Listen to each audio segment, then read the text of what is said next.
watching Senior Support on your TV.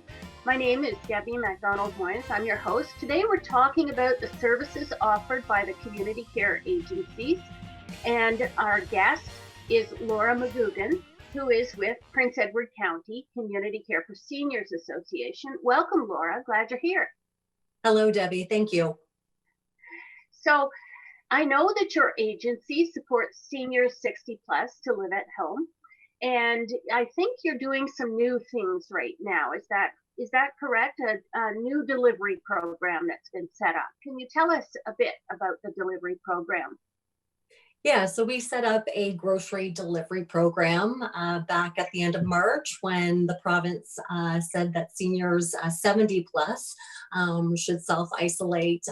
We knew we had to do something because a lot of our clients are very independent, do their own grocery shopping, but we knew that this would pose a problem. So we very quickly put together a grocery delivery program, and it's been very successful. We've had lots of people calling in to place their orders and have them delivered. So you're working with a full service grocery stores in Prince Edward County then, so that seniors can get their groceries, their grocery orders. Tell me about what happens if a person who really can't use a computer with email to email in their order or to place an order online. What happens then with that person? That person can still call in to have their groceries ordered and delivered. We have arranged for a couple of volunteers who are computer savvy to place the order. So they would call into the office and we would arrange for a volunteer to give the client a call to get what they are looking for regarding grocery items, place the order, and then of course the grocery stores do reach out to the clients when the order has been picked to let them know that it's time to pay and that their delivery will be ready in such amount of time. Mm-hmm. Now, I'm just thinking, if a person is able to drive, I mean, it's not recommended that people go out if they're 70 plus at all, but if they really want to go out and pick up those groceries, you could have community care place the order for them and then they could pick them up themselves, or a volunteer could do that. So just tell us about that delivery part of it. So yes, there's a couple of options. Obviously, we do have volunteers who are ready and able to go pick up the groceries at the grocery store. Once we know the client is contacted when their groceries are ready for pickup. So we have already arranged for the volunteers that day who are going to do grocery deliveries. We give them a quick call, they go pick them up. And of course, the grocery stores are doing the curbside pickup. So everything is properly labeled. The volunteers get it in their car, and then they take it to the client. If a client just wanted help with the ordering, we'll certainly do that. And then they're able to pick it up as well if that was their preference. Mm-hmm. And all of this is free, is it, Laura? It is free, yes. The ordering, the only thing the client has to pay for is their actual groceries. Right. Now, what about medicines or other things? I'm thinking essential things like maybe hearing aid batteries or something like that. So we are offering pharmacy delivery as well. We're working with the local pharmacies to provide that. Again, clients are responsible for calling in their prescription refills or medications and paying for them. They just let us know when they would like them picked up, and we arrange for a volunteer to do very much the similar thing as the grocery delivery. They pick it up and then drop it off. When it comes to essential services, again, if it's hearing aids or items where it is curbside pickup, we are able to do that.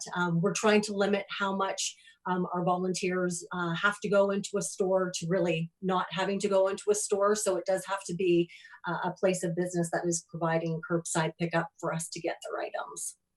Mm-hmm. And this is a new program for Prince Edward Community Care, is it? Yes, this is as well. Grocery, pharmacy, and essential delivery, brand new to the agency. Yeah. So let's move on to another kind of delivery. We'll talk about Meals on Wheels. And I think you have both hot and frozen meal programs. How does that work right now? So our hot Meals on Wheels program, we are delivering 3 times a week, Monday, Wednesday, and Friday. It is a lunchtime meal, and we're going anywhere within Prince Edward County. And that is new, I think, isn't it, for community care to deliver anywhere in Prince Edward County 3 days a week?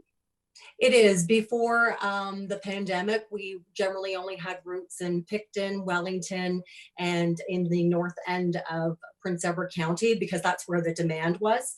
But now we realize there's many seniors within Prince Edward County, so we are offering wherever they are. We deliver the Monday, Wednesday, and Friday for them. And the volunteers, like other agencies in the area, they don't go into the home anymore, do they, Laura? They just go to the door.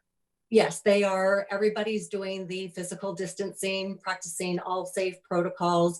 Even when they go to pick up the meals from our meal providers, there's no going into the facility to get the meals. They're put in a special spot. The volunteers take it to their car, and then they, of course, deliver to the clients on the routes, and very similar, go up to the door, hang it on a door handle, could be a table that's on the porch, and then, of course, step back to make sure that the client does receive their meal and know that it's there. Same as the groceries and anything else we would be delivering. Yes, and can you just tell me about screening for COVID-19? I think it's an assurance for everyone that the agency is on top of this when they're doing that. Yeah, so Public Health has issued COVID-19 respiratory screening, and we have been doing that since middle of March.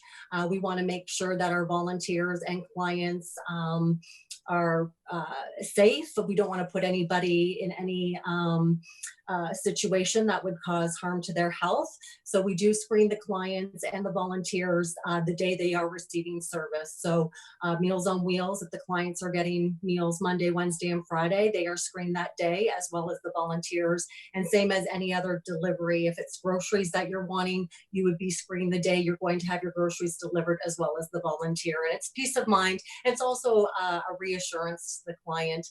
They get a chance to talk to some of our staff and volunteers. Yes, and when you say screen, you mean they are called by a staff member and ask the 5 questions. Yes, there's 5 questions that are asked. So just to move on then, Laura, we have a few other things to cover. I wanted to speak briefly about the reassurance calls. I think that's another program that's been ramped up by your agency. Yes, we're doing it a couple of different ways, but we are definitely reaching out to over 1,900 clients. We do have over 1,900 clients, so we have been reaching out to them. We have a group of volunteers that are making those calls. Some clients have requested more frequent calls, so we are calling them 3 to 4 times a week to do our check-in. And then other clients are looking only to have a check-in maybe once or twice a week. Once or a couple of times a month. And so we have volunteers who are doing that. And not only is it a reassurance call just to make sure they're okay, but we're also letting them know what services and programs we are able to provide at this time and how they can access them. Yes, because I understand that as time moves on, you're able to, excuse me, add back in some of the programs that had to be stopped. I'm thinking about income tax, for example, for seniors 60 plus who meet the CRA requirements. You're back on track with that now? We are. The deadline is June 1st, so we have reopened that up. Again, different procedures of what we're doing. So if anybody is eligible for our income tax program, definitely call into the office. We'll discuss the procedure, how you get the taxes to us and how we'll get them back to you. But we are able to do that now, which has been great because we did have a lot of people concerned about that and wanting to know what they were to do. So they just call the office and find out what the steps are, the new steps to make sure that gets done. So Laura, can you tell us about your active living programs at Community Care? I know you had Tai Chi and other programs going that must be on the shelf now. Yes, unfortunately, we did have to suspend them due to COVID-19 and our offices being closed, and to also make sure that clients are safe. And some of those programs, there's just no way at this point to practice physical distancing with how it's set up. But what we've done is gone virtual. So we're very excited about this. We are offering Zoom presentations every Thursday, and then every Friday we are offering what we're calling county chats, and that's done by telephone, because we do recognize that not all of our members and clients have access to a computer or able to operate a computer, so they can phone in by call in to a presentation as well. So is there a way that people can find out what the upcoming webinars are, Laura, and the topics for the chats? So definitely, if you are a member of the active living programs, you are receiving emails that talk about the upcoming chats and Zoom presentations. There's, of course, our website that you can access. And if you're not a member, by all means, you can call into the office and we can give you information about that. We are doing a free presentation for both if you just want to try it out. So you can try out the Zoom presentation for free ones, as well as the county chats. And if you like it, then you can become a member, and then you would have access to all the programming that we are going to be offering. And just one last thing, I think as time marches on and the provincial government is allowing new things to start back up, I think your home maintenance outdoor program is starting to work now, isn't it, Laura? Yes, it is. When that announcement was made a couple of weeks ago, we were able to get in touch with our brokered workers, and many of them are ready and willing to work for seniors to do outside work like cutting grass, weeding, getting your gardens prepared. And again, just call into the office. We can explain how the program works and how you can access the brokered workers. But we're happy to have that program opened again. Well, thanks, Laura, for being with us today and telling us the programs and services currently available from Prince Edward Community Care.